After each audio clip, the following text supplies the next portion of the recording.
कुछ महीने पहले तक भारत के उस जिद्दी वैज्ञानिक का कुछ लोग मजाक उड़ाते थे, लेकिन जब भारत का तिरंगा चांद पर फहराया तो दुनिया हैरान रह गई। कलाम और अटल का सपना पूरा हो गया, लेकिन इसके साथ ही उन 4 वैज्ञानिकों को दुनिया गूगल में खोज रही है जिनकी जिद ने भारत को चांद पर पहुंचा दिया। भारत को जुगाड़ से काम करने वाला देश कहा जाता है। एक बार तो अटल बिहारी वाजपेयी ने भी अमेरिका में कह दिया था कि हम जुगाड़ से कर लेंगे। पहले हिंदुस्तानियों का मजाक उड़ाया जाता था, लेकिन अब इसी जुगाड़ से भारत चांद तक पहुंच गया है।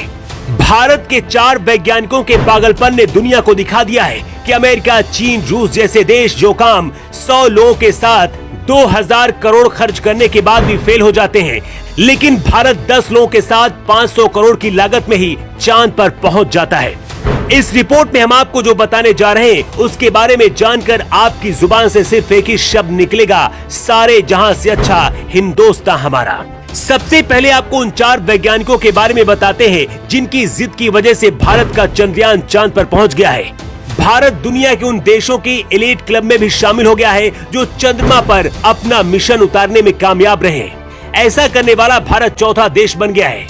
इससे पहले अमेरिका, सोवियत संघ और चीन ने अपने यान चंद्रमा की सतह पर सफलतापूर्वक उतारे हैं। इसी महीने रूस ने भी चंद्रमा पर अपना मिशन लूना 25 भेजा था और उसे चंद्रयान 3 से 2 दिन पहले ही वहां पर उतरना था, लेकिन वो क्रैश हो गया।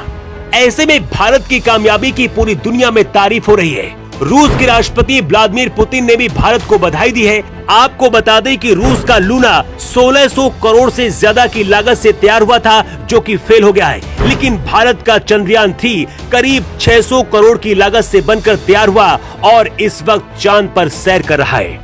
इस सोमनाथ इसरो के चेयरमैन हैं और पहले वो वैज्ञानिक हैं जो चंद्रयान 3 को चांद तक पहुंचाने की जिद पर अड़े थे। इसरो के पास पैसे कम थे, बजट कम था, मैन पावर बाकी देशों के मुकाबले सिर्फ 10% था, लेकिन एस सोमनाथ अपनी टीम के साथ 18 घंटे काम किया और चंद्रयान 3 के लिए अपनी जिंदगी की सबसे कीमती 3 साल देकर इतिहास रच दिया। गगनयान और सूर्य मिशन, आदित्य L1 समेत इसरो के अन्य अंतरिक्ष अभियानों को रफ्तार देने का श्रेय भी इन्हें ही दिया जाता है। इसरो के प्रमुख की जिम्मेदारी निभाने से पहले S Somnath Vikram Sarabhai space centre और liquid propulsion system centre director भी रह चुके हैं। हिंदुस्तान का चंद्रयान 3 जब चंद्रमा पर लैंड हुआ, उस दौरान एस सोमनाथ की आंखों में आंसू आ गए थे, क्योंकि उनकी जिद ने भारत को चांद तक पहुंचा दिया था। लेकिन एस सोमनाथ अकेले वैज्ञानिक नहीं थे, उनके साथ 4 वैज्ञानिक और ऐसे थे जिनके बिना ये मिशन असंभव हो सकता था। पी वीरा मुथुवेल चंद्रयान 3 के प्रोजेक्ट डायरेक्टर हैं। 2019 में इन्होंने इस मिशन का चार्ज संभाला था। मून मिशन शुरू होने से पहले वीरा मुथुवेल इसरो मुख्यालय में स्पेस इंफ्रास्ट्रक्चर प्रोग्राम ऑफिस में डिप्यूटी डायरेक्टर थे।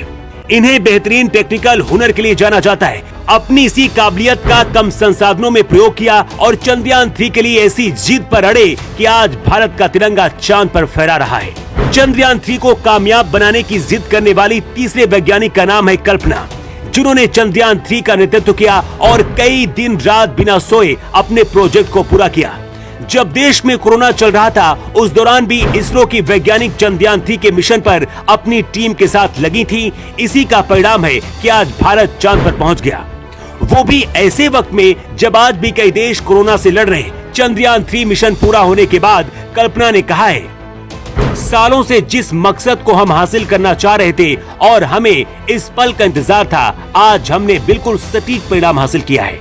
ये मेरे और मेरी टीम के लिए सबसे यादगार पल है। हमने अपना लक्ष्य हासिल कर लिया है। भारत चांद पर पहुंच गया है। चंद्रयान 3 को चांद तक पहुंचाने में चौथा सबसे बड़ा नाम है वैज्ञानिक एम शंकरन युवा राव का।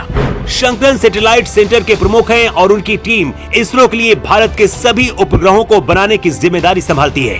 चंद्रयान 1, मंगलयान और मंगलयान 2 सैटेलाइट के निर्माण में भी शंकरन शामिल रहे हैं, इसीलिए बुरा अनुभव भी उनके पास था।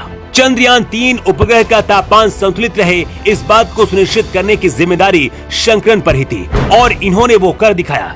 इसके अलावा और भी कई दर्जनों वैज्ञानिक हैं जो इस मिशन में शामिल रहे और अपनी जिंदगी का हर पल इस मिशन में लगा दिया।